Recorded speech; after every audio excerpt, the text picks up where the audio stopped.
A very good morning. Thanks for joining us here on Weekend Dawn. We're just looking at the eventful week that was at the Zondo Commission of Inquiry. Reports coming out to suggest that little evidence was, in fact, given amongst the, bickering and jabs that had taken place. Let's just look at how that has come to impact the Commission and some of its challenges that it continues to face as the imminent deadline is set to hit come next year, 2021?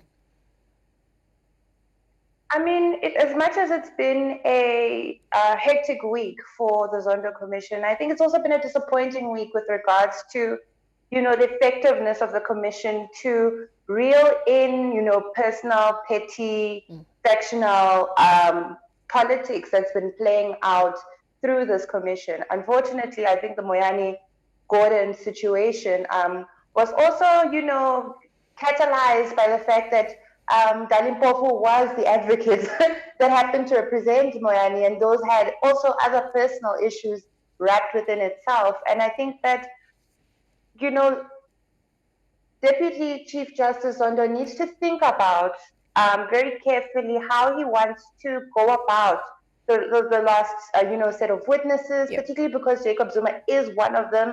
And that the fact that he's now made an application to the Constitutional Court means that he really wants to nail this guy down, and he really wants to ensure that he can't use his right to remain silent, because obviously there's been the walkout, there's been all sorts of other, delay tactics and strategies that have been used, which means that if he can do it and get away with it, and the Court doesn't provide the legal grounding for him to actually appear and complete his time at the Commission, he's going to have a very hard time trying to get the other witnesses that are still to come to comply and to respect the forum, I think.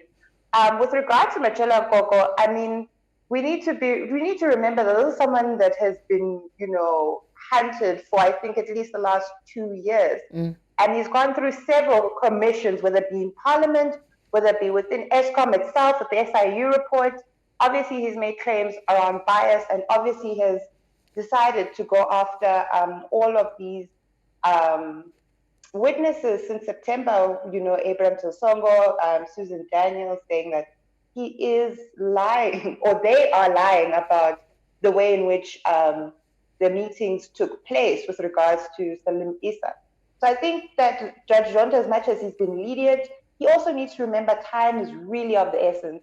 And I think because of that leniency, we missed crucial evidence that came out of the Zondo Commission with regards to the Stina Dairy Farm, with PRASA and Transnet, from Edward Holden. All of that testimony was overshadowed by the mess that came from the Koko testimony, which is still ongoing, has to return next week. And then there's the issue of Jacob Zuma having to return, but this time, without the privilege of walking out, without the privilege of remaining silent because of, past behaviors.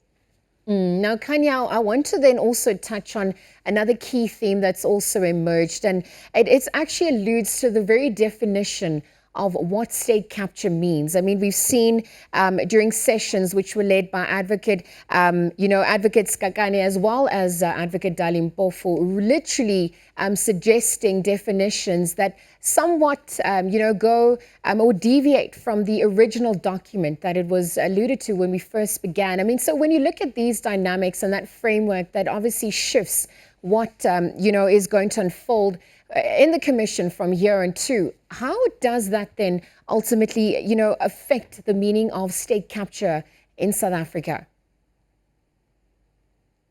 I think, credit needs to be given to the two advocates for trying to find a loophole in these definitions, because at first we were like, okay, we're all on board with this definition of state capture. And I think the fact that, Dali Mpofu could extract the amount of purchase he did with regards to issues of incompetency, issues around racism, to become, these sort of, behind the scenes sort of indicators. I think that people need to remember that there's a difference between, distraction and skeptical and what the real terms of reference is for this commission. Whilst I believe that they're trying to, defend their clients and find any sort of wiggle room around it so that they can create the doubt that they have to now have the onus to sort of show forward to sort of clear the names of their clients. At the same time, Pravin Gordhan really didn't do much favor for himself by blurring the lines between speculation and actual facts with files and evidence towards all of his claims on Monday. So I think whilst we are all sucked into the spectacle and the faction play that was taking place, I think we need to remember the grounds to which we all came here in the first place. And I think that a lot of that, a lot of Monday's sort of conjecture really was centered around bringing in other reports rather than really dealing with the matter at hand. And that was within state capture, which is something that even, Judge Zondo mentioned at the beginning. The Nugent report isn't something that we're playing basis on. And I already see, with Matshela Koko's testimony that he's going to try and muddy the waters himself by claiming that the SIU report is going to form part. He complained that there's a bias taking place by the investigators of Zondo and that they've teamed up with the SIU on the case that he has with Eskom with regards to the 3.8 billion that they have to now get reimbursed. So I'm already starting to see the patterns of how, questioning the terms of reference when it comes to what is state capture and its definition, could play out as, and what would the consequences become if we allow that to take place. Which again, Zondo needs to remember that we don't have much time left. One, we don't have much budget left. Two, and three, we need answers. The public needs answers.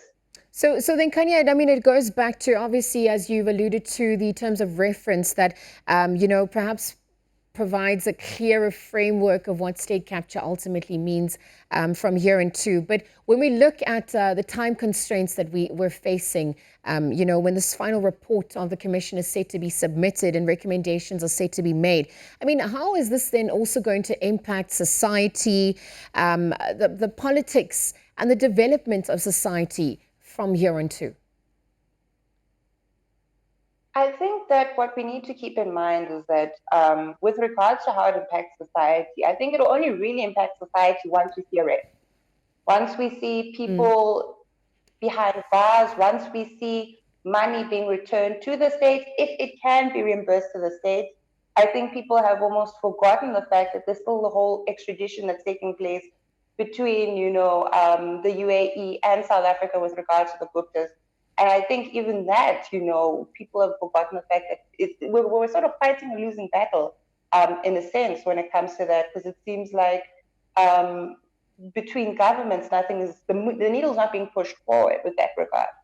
So I think that once we can assess which are the battles we can win, I think those are the victories we're going to have to claim moving forward.